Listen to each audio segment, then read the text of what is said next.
اللہ تعالیٰ ہم سب کو جنت کے اندر داخل فرمائے، اور جنت بھی کون سی؟ جنت الفردوس، جس کا سوال اللہ کے رسول صلی اللہ علیہ وسلم نے کہا کہ مانگو اللہ سے، اللہم انی اسألک رضاک والجنہ، کہ اللہ میں آپ سے سوال کرتا ہوں جنت کا اور آپ کی رضا کا اور جنت الفردوس کا۔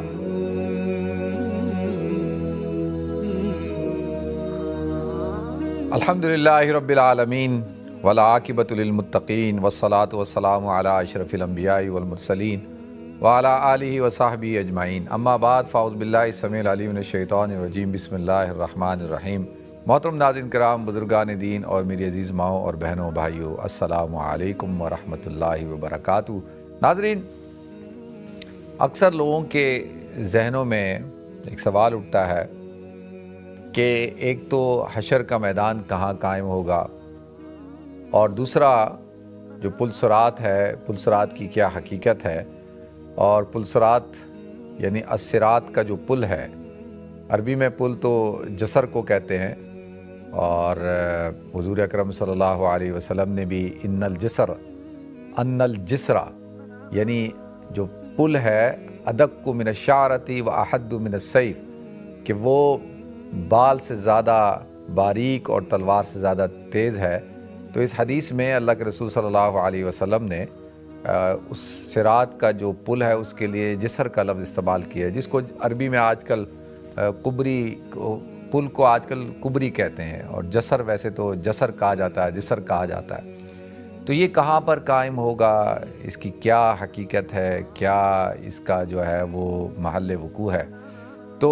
ان دونوں چیزوں کو میں چاہوں گا آپ حضرات کے سامنے آج مختصر سا بیان کر دوں۔ عام طور پر جو اغلاط العوام کہتے ہیں ناظرین، کہ جو باتیں عوام میں مشہور ہو جائیں، اور وہ بس مشہور ہو جاتی ہیں، اور وہ اتنی مشہور ہو جاتی ہیں کہ لوگوں کے ذہنوں میں بیٹھ جاتی ہے، باقاعدہ لوگ اس کو یعنی وہ اس پر ہی یقین کر بیٹھتے ہیں۔ پھر جب صحیح بات بیان کی جائے تو وہ اس کو قبول نہیں کرتے، وہ کہتے ہیں جی ہم نے تو یہ سنا تھا، ہم تو آج تک یہی سمجھتے آئے، ہم تو آج تک یہی سنتے آئے۔ اغلاط العوام میں سے ایک بہت بڑی غلطی جو عوام کے اندر مشہور ہے، وہ یہ ہے کہ حشر کا میدان جو قائم ہوگا وہ ہوگا عرفات کے میدان میں۔ جب یہ جو یوم عرفہ کا دن جب حاجی جمع ہوتے ہیں نا، تو وہ اس کو یعنی حشر کا جو منظر ہوتا ہے نا، اس کے ساتھ مماثلت کی وجہ سے، مشابہت کی وجہ سے، اور تو اس لیے وہ اس کو جب کہا جاتا ہے کہ دیکھو جو حشر کے میدان کا سما ہے اور اس کی مماثلت بیان کی جاتی ہے، تو وہ گویا کہ اتنا اس کو بیان کیا گیا کہ لوگ اب یہ سمجھنے لگے کہ عرفات کا میدان ہی ہے جہاں پہ حشر کا میدان قائم ہوگا، اور عام طور پر اب لوگوں کا یہی بلیو ہے، حالانکہ ایسی یہ بات ٹھیک نہیں ہے، اس میں کوئی حقیقت نہیں۔ تو وہ تو مماثلت بیان کی جاتی ہے، مشابہت بیان کی جاتی ہے، تو مشابہت مماثلت کی وجہ سے کہ جیسے حشر کے میدان میں تمام کے تمام انسان کھڑے ہوں گے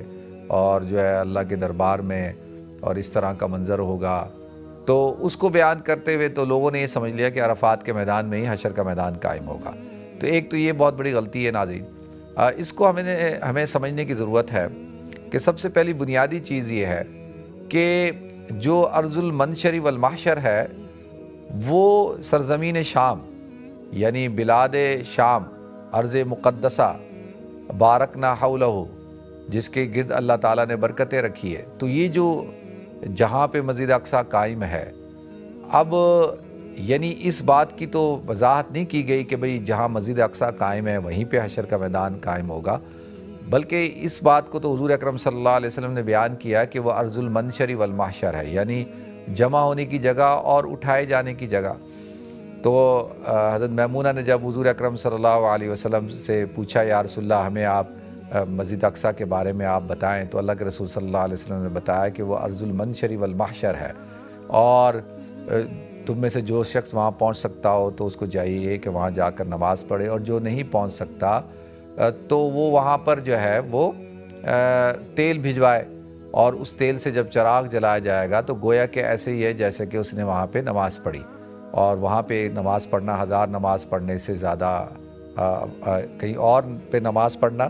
اور وہاں پہ ایک نماز پڑھنا 1000 نماز کے بقدر ہے، یعنی 1000 نمازوں کا ثواب ملتا ہے۔ تو یہ اللہ کے رسول صلی اللہ علیہ وسلم نے اس حدیث کو بیان کیا۔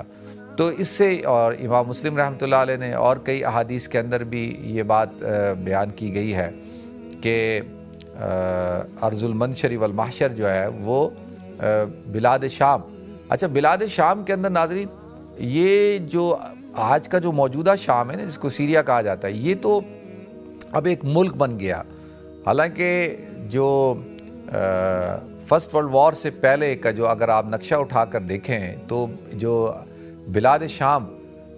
کا جو علاقہ تھا اس کے اندر ایک تو یہ جو سیریا ہے جس کا کیپٹل دمسکس ہے، جس کو ہم شام بھی کہتے ہیں، اب عربی میں شام کہا جاتا ہے، سیریا کہا جاتا ہے، وہ یہ پورا ملک، اور اسی طرح سے ترکی کا ایک حصہ۔ میں جب انطاکیہ گیا تھا تو میں نے آپ حضرات کو بیان کیا تھا کہ وہ علاقہ بھی جو ہے بلاد شام کے اندر شامل تھا، اور اسی طریقے سے سائپرس جو ہے اس کا بھی ایک حصہ جو ہے وہ بلاد شام کے اندر شامل تھا، اور اسی طریقے سے یہ جو موجودہ جو اپنا لبنان ہے، بیروت ہے، اسی طریقے سے یہ جو موجودہ جارڈن ہے، اور اسی طریقے سے عراق کا کچھ حصہ، اور پھر یہ پورا فلسطین جس میں اسرائیل بھی شامل ہے اور فلسطین بھی شامل ہے۔ تو یہ جو علاقے ہیں، یہ علاقے ان کو بلاد شام کہا جاتا تھا، اور یہ بارکنا حولہ، ارض مقدسہ جسے آپ کہہ لیں۔ ایک تو مسجد اقصی ہے نا، جس کا ایک یعنی پرٹیکولر جگہ ہے، جو ایک کمپاؤنڈ کا نام ہے، وہ تو مسجد اقصی ہے، جس کو قرآن نے مسجد اقصی کہا، سبحان الذی اسریٰ بعبدہ لیلا من المسجد الحرام الی المسجد الاقصی۔ اقصی کہتے ہیں دور کی جگہ کو، اس لیے اس کو مسجد اقصی کہا جاتا ہے، اور بیت المقدس بھی اس کا نام ہے، حضور اکرم صلی اللہ علیہ وسلم کی حدیث سے ثابت ہوتا ہے، اور قرآن میں اللہ تعالیٰ نے اس کو الذی بارکنا حولہ، یا وہ جگہ جس کے ارد گرد اللہ تعالیٰ نے برکتیں رکھی ہیں، وَنَجَّيْنَاهُ وَلُوطًا إِلَى الْأَرْضِ الَّتِي بَارَكْنَا فِيهَا، یعنی ایسی زمین پہ ہم نے نجات عطا فرمائی لوط کو کہ جس کے اندر اللہ نے برکتیں رکھی ہیں۔ تو اب نام کیا ہے؟ مسجد اقصی ہے، بیت المقدس ہے، وہ تو ایک خاص پرٹیکولر مسجد کا، اس جگہ کا نام ہے۔ باقی اس پورے کو جو ارض مقدسہ بھی کہا جاتا ہے، بلاد شام بھی کہا جاتا ہے۔ تو اللہ کے رسول صلی اللہ علیہ وسلم نے ارشاد فرمایا کہ وہ، اچھا اب اس پہ سوال اٹھتا ہے کہ بھئی وہ کون سی جگہ ہوگی، یعنی کیا وہ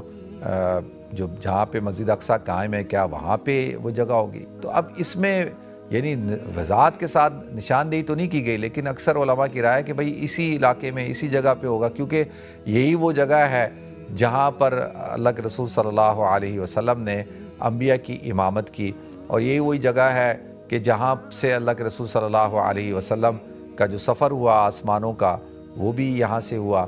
اور کیونکہ آسمانوں کا جو دروازہ ہے وہ اس جگہ کے اوپر قائم ہے، اور یہیں سے اللہ تعالیٰ نے حضرت عیسیٰ علیہ السلام کو آسمانوں پہ اٹھایا، اور یہی وہ جگہ ہے جہاں سے اب پھر جب اللہ تعالیٰ جو ہے حشر کا میدان قائم کر کے جب دوبارہ جب انسانوں کو سب کو اٹھایا جائے گا تو وہ بھی یہی جگہ ہے۔ تو اس لیے اکثر کی رائے ہے کہ وہ یہی جگہ ہے۔ تو اب سوال یہ اٹھتا ہے کہ کیا یہی زمین ہوگی؟ قیامت میں تو اللہ تعالیٰ جو ہے جب سور پھونکا جائے گا تو اللہ تعالیٰ تو سب کو ختم کر دے گا، پہلا جب سور پھونکا جائے گا، جب دوسرا سور پھونکا جائے گا تو انسان اٹھیں گے، اور یہ زمین بالکل جو ہے وہ روئی کے گالے بن جائے گی، اور بالکل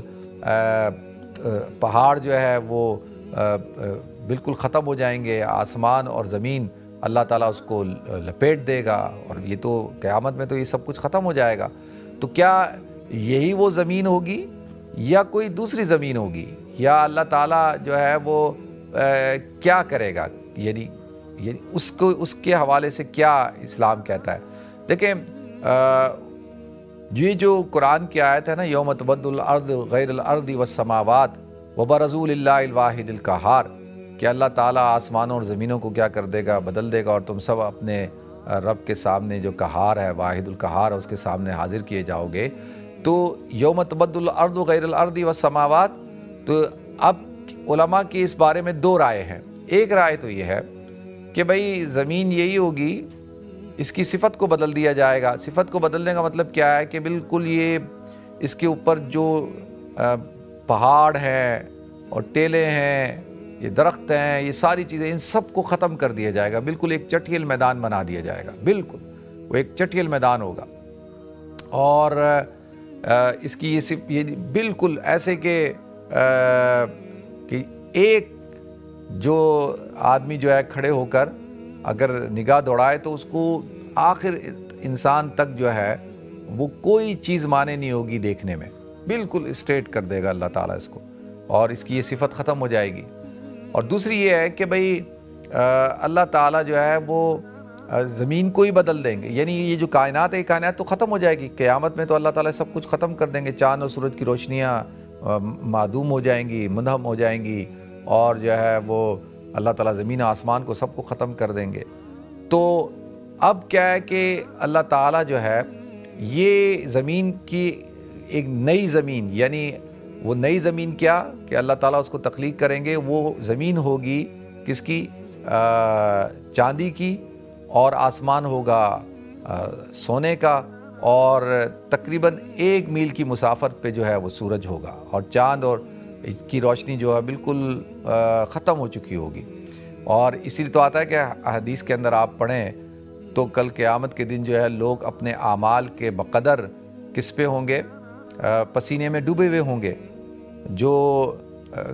بہت ہی کم گناہگار لوگ ہوں گے وہ ٹخنوں تک، اور پھر ایسے گھٹنوں تک، پھر اسی طرح سے آتا ہے کہ بعض جو ہے وہ کانوں تک جو ہے وہ اپنے پسینے میں ڈوبے ہوئے ہوں گے۔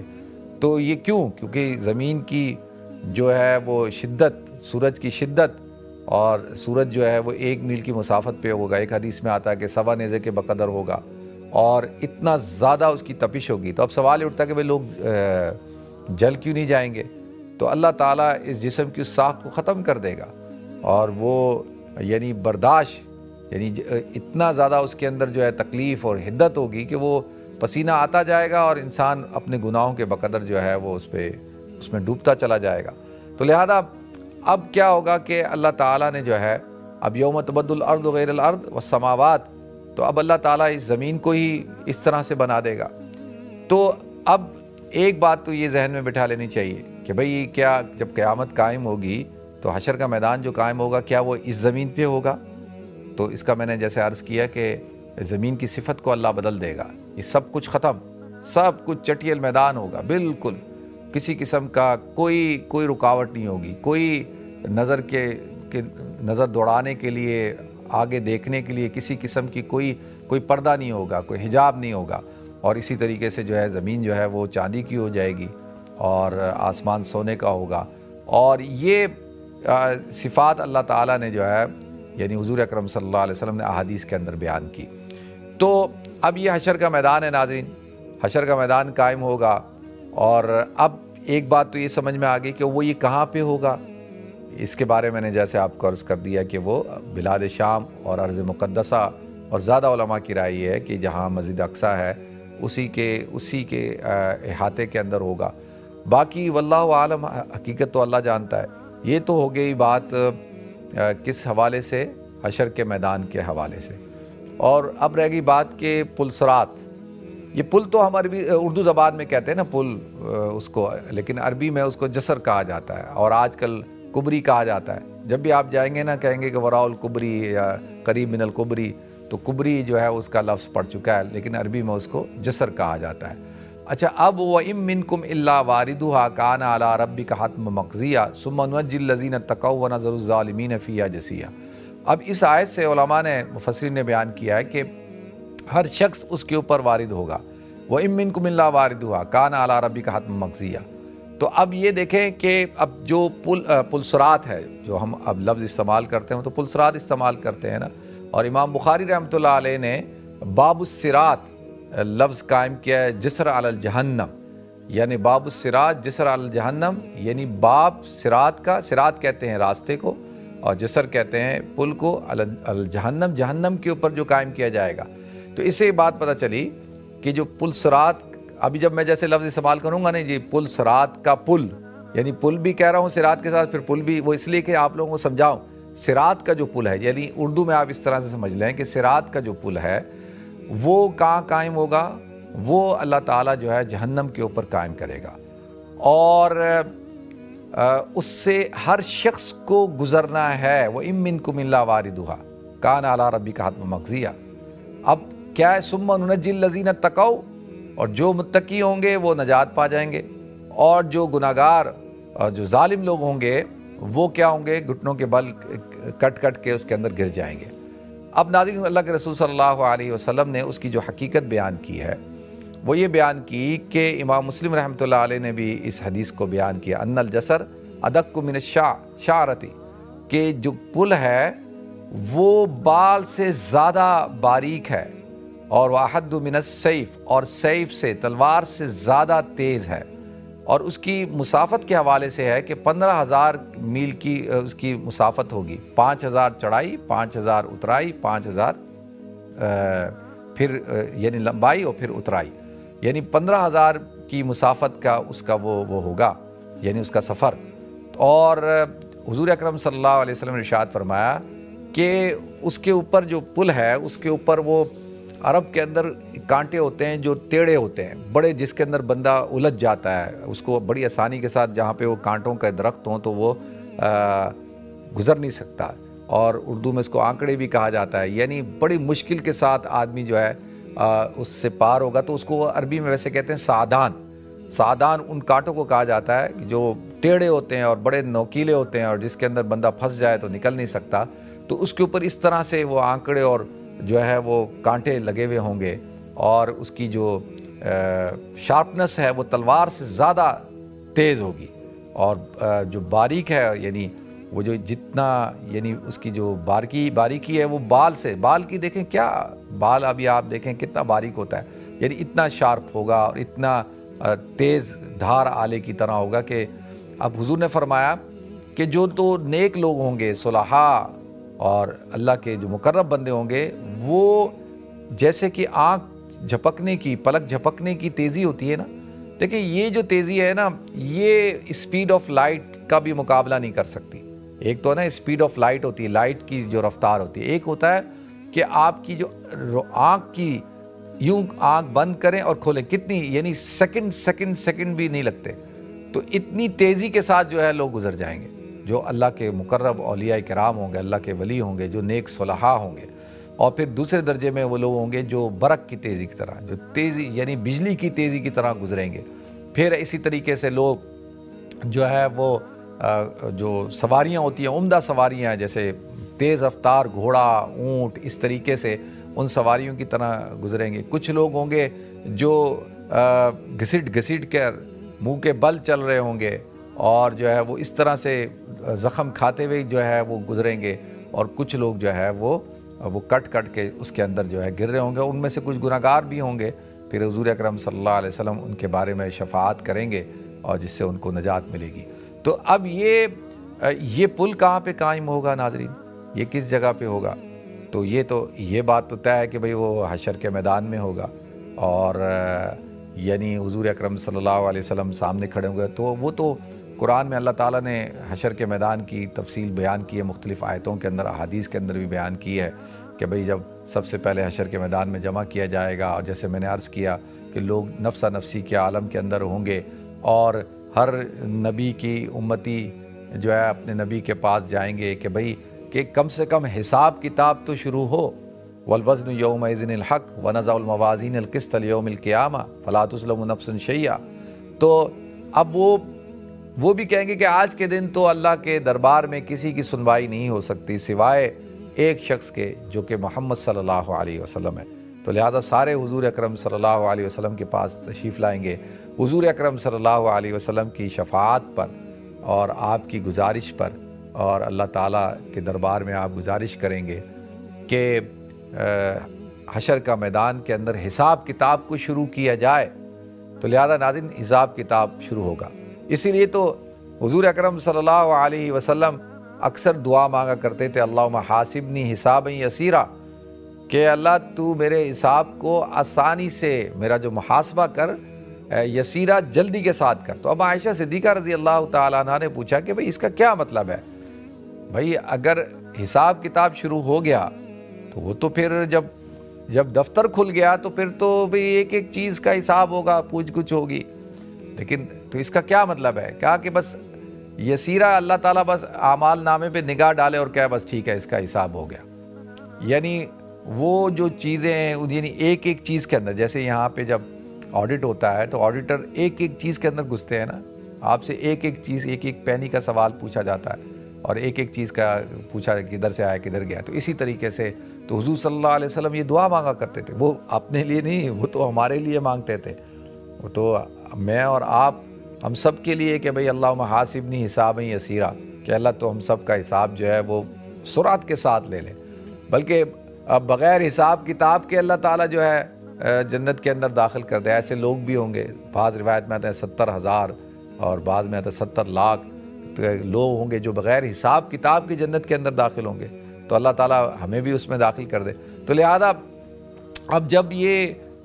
حساب کتاب کا عمل شروع ہوگا اور پھر جو ہے اعمال نامہ جس کے دائیں ہاتھ میں دیا جائے گا وہ کامیاب ہو جائے گا، جس کے بائیں ہاتھ میں دیا جائے گا وہ ناکام ہو جائے گا. اور اللہ تعالیٰ جو ہے اسی طرح آتا ہے حدیث میں کہ جو کامیاب ہوگا اللہ تعالیٰ اس کو 70 ہاتھ بلند کرے گا تاکہ تمام اہل محشر اس کو دیکھیں. اس کا چہرہ 14ویں رات کی چاند کی طرح پر نور ہوگا، روشن ہوگا. اس کو جنت کا لباس پہنایا جائے گا اور اس کو جو ہے وہ تاج پہنایا جائے گا جنت کا، اور اعلان ہوگا فلاں ابن فلاں قد ثقلت موازینہ وسعید سعادۃ لا یشقی بعدہ ابدا، کہ فلاں ابن فلاں جو ہے وہ کامیاب ہو گیا، اس کے اوزان بھاری ہو گئے اور اب اس کی جو اعمال نامے میں کسی قسم کی کوئی خرابی نہیں ہے، یہ ناکام نہیں ہوگا اور اس کو جنت کے اندر داخل کر دیا جائے گا. اور اسی طریقے سے جو گناہگار ہوگا اس کو بھی 70 ہاتھ بلند کیا جائے گا اور اس کو سرکنڈوں کا تاج پہنایا جائے گا، جہنم کا لباس پہنایا جائے گا. اس کا چہرہ جو ہے وہ سیاہ ہوگا اور اسی طرح سے جو ہے وہ اس کے پاس سے جو ہے انتہائی سخت قسم کا تعفن اٹھ رہا ہوگا. اہل محشر اس کے وجود سے تنگ ہو رہے ہوں گے اور اس کے بارے میں اعلان ہوگا کہ فلاں ابن فلاں قد خفت موازینہ وشقی شقاوۃ لا یسعی بعدہ ابدا، کہ فلاں ابن فلاں جس کے اوزان جو ہے وہ کیا ہو گئے، وہ ہلکے ہو گئے. اب یہ ایسا ناکام ہے کہ اب کبھی کامیاب نہیں ہو سکتا اور اس کو جو ہے جہنم میں داخل کر دیا جائے گا. تو قرآن پاک میں اللہ تعالیٰ نے پورا ایک منظر کھینچا ہے، وسیق الذین کفروا الی جہنم زمرا وسیق الذین اتقوا ربهم الی الجنۃ زمرا. اللہ تعالیٰ جہنم کی طرف بھی ہانکے گا اور جنت کی طرف بھی ہانکے گا. تو لہذا یہ حشر کا میدان اور پھر اس طریقے سے جو ہے وہ پلسرات، اور جس کو عربی میں جسر کہا جاتا ہے. تو یہ آخرت کی جو منازل ہیں ناظرین، تو کئی منازل ہیں. سب سے پہلی منزل تو جو ہے قبر کی منزل ہے، اور اصل بنیادی طور پر تو جو قبر کے اندر حساب کتاب ہونا ہے، اور قبر کے اندر جو ہے من ربو کا، ما دینو کا، من رسولو کا، یہ 3 سوال قبر کے اندر ہوں گے. تو آخرت کی پہلی منزل جو ہے وہ تو قبر ہے. اللہ تعالیٰ مجھے اور آپ کو، ہم سب کو قبر کے عذاب سے اور قبر کے سوالات سے اور اس کی جو منزل ہے اس کے اندر آسانی کا معاملہ فرمائے. جیسے حضرت عثمان رضی اللہ تعالیٰ عنہ فرمایا کرتے تھے نا، قبر آخرت کی منزلوں میں سے سب سے پہلی منزل ہے. اگر یہ ٹھیک ہو جائے تو سب کچھ ٹھیک، اگر یہ خراب تو سب خراب. تو پھر اس کے بعد کی منازل ہیں، اور جو نیک لوگ ہوں گے وہ جنت میں ہوں گے اور جو گناہگار ہوں گے جہنم کے اندر ڈالا جائے گا. وہ تو آخرت کے اندر فیصلہ ہوگا. پھر اللہ تعالیٰ جو ہے وہ اپنا دیدار کروائیں گے اور جنتیوں کو، اور سلام قول من رب الرحیم، اور رب رحیم کی طرف سے جو ہے ان کے اوپر سلامتی ہوگی. اور اللہ تعالیٰ جو ہے وہ پھر مومنین جتنے بھی ہیں سب کے سب جو ہے وہ اس بات کی تعریف کریں گے کہ اللہ تیری تعریفیں ہیں کہ تو نے ہم پر یہ کرم کیا اور تو نے ہم پر جو ہے یہ ہمارے لیے یہ فیصلہ کیا جنت کا. تو اللہ تعالیٰ مجھے بھی توفیق عطا فرمائے، آپ کو بھی توفیق عطا فرمائے اور آخرت کی تیاری کرنے کی، اور اللہ تعالیٰ ہم سب کو جنت کے اندر داخل فرمائے. اور جنت بھی کون سی؟ جنت الفردوس، جس کا سوال اللہ کے رسول صلی اللہ علیہ وسلم نے کہا کہ مانگو اللہ سے، اللہم انی اسألک رضاک والجنہ، کہ اللہ میں آپ سے سوال کرتا ہوں جنت کا اور آپ کی رضا کا اور جنت الفردوس کا. اللہ تعالیٰ ہم سب کو جنت الفردوس میں داخلہ عطا فرمائے. وآخر دعوانا الحمدللہ رب العالمین.